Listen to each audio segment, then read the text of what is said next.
Hi friends, welcome to our channel. నేను మీ MPR. అయితే 2024 సార్వత్రిక ఎన్నికలు పూర్తయిన తర్వాత కేంద్రంలో బీజేపీ ప్రభుత్వం, సంకీర్ణ ప్రభుత్వం కొలువుదీరింది. ఆంధ్రప్రదేశ్లో తెలుగుదేశం ప్రభుత్వం కొలువుదీరింది. కూటమి ప్రభుత్వం అనుకోవచ్చు.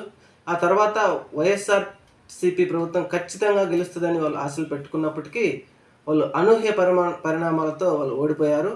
అయితే అప్పటి నుంచి ఈవీఎంల మీద ఒక చర్చ మొదలైంది. 170 ట్యాంపరింగ్ జరిగిందని, ఇంకా జరిగిందని చాలా విధాలుగా అందరూ చెప్తూనే ఉన్నారు. ప్లస్ మనం కూడా ఒక వీడియో చేసుకోవడం జరిగింది. అయితే దాని గురించి మనకు ఆధారాలు లేవు కనుక మనం మాట్లాడుకోలేం. అయినప్పటికీ దేశంలో ప్రశాంత్ భూషణ్ అనే లాయర్ గారు దాని మీద పోరాటం చేస్తూనే ఉన్నారు. సుజాత రాయ్ అనే లాయర్ గారు కూడా ఐఏఎస్ అధికారి కూడా పోరాటం చేస్తూనే ఉన్నారు. అలాగే మన ఆంధ్రప్రదేశ్లో ఉండవల్లి అరుణ్ కుమార్ గారు కూడా దీని గురించి గలం ఇప్పడం జరిగింది. అయితే ఇది మళ్ళీ మీరు ఎందుకు చెప్తున్నారు అంటే దీని గురించి ఒక ఇంట్రెస్టింగ్ విషయం మన దేశంలోని ముంబై మీకు తెలిసే ఉంటుంది, అక్కడ జరిగింది కాబట్టి ఈరోజు మనం మాట్లాడుకోవడం జరుగుతుంది. అయితే ఇదేంటి అంటే ముంబైలోని ఒక శివసేన సంబంధించినటువంటి ఏక్నాథ్ షిండే వర్గం వారు ఇంకొక అతని ప్రత్యర్థి వర్గమైనటువంటి లోక్సభ సభ్యుడు రవీంద్ర వైకర్ వారి బామర్ది గారి మీద మంగేష్ పండిల్కర్ అనే వారు కలిసి స్ట్రాంగ్ రూమ్లో భద్రంగా భద్రపరిచినటువంటి ఈవీఎంలను తన మొబైల్తో తెరిచారు అనే ఒక అపవాదు వల్ల ఆయన మీద కేసు నమోదైంది.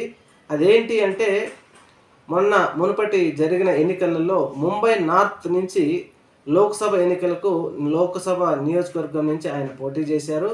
అయితే కేవలం 48 ఓట్ల తేడాతోనే తన సమీప ప్రత్యర్థి శివసేన ఆయన ఉద్ధవ్ ఠాకరే వర్గం అభ్యర్థి అమోల్ గజానన్ ఆయన కీర్తనను ఓడించారు.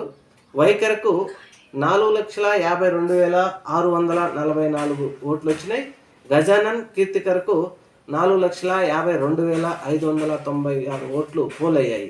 అయితే ఈ 48 ఓట్ల వల్ల వీళ్ళు గెలిచినట్టుగా తెలిసింది. ఈ ఓట్ల లెక్కింపు సందర్భంగా అక్కడ ఒక స్వతంత్ర అభ్యర్థి కంప్లైంట్ చేశారు.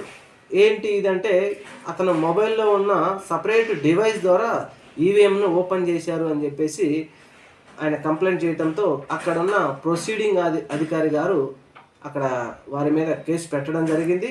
కేసు పెట్టడము దాని మీద విచారణ కూడా మొదలుపెట్టారు. అందుకనే మనం ఈ వీడియో జరగడం జరిగింది. ముంబైలోని గోరేగావ్ ప్రాంతానికి సంబంధించిన వారు ఇలా జరిగింది కాబట్టి మన దేశంలోనే మన చోటే జరిగింది కాబట్టి మనం ఈవీఎం ట్యాంపరింగ్ జరగలేదు అనడానికి మొన్నటి వరకు అనుకున్నాం. కానీ ఒక ఆధారం అయితే దొరికింది. మొబైల్ ద్వారా ఓ స్మాల్ డివైస్ ద్వారా ఓపెన్ చేశారంటే అది కొంచెం నమ్మదగిన విషయమే. చూద్దాం, రాబోయే రోజుల్లో మేధావులందరూ ఒకళ్ళుగా మెల్లమెల్లగా వాళ్ళ గలం ఇప్పుతూ ఉన్నారు. ఏదేమైనప్పటికీ దీని మీద ఒక క్లారిటీ ఏమైనా ఇస్తారామని చూద్దాం. ఈవీఎం ట్యాంపరింగ్ జరుగుతుందా లేదా అనే దాని గురించి ఆలోచన చేద్దాం.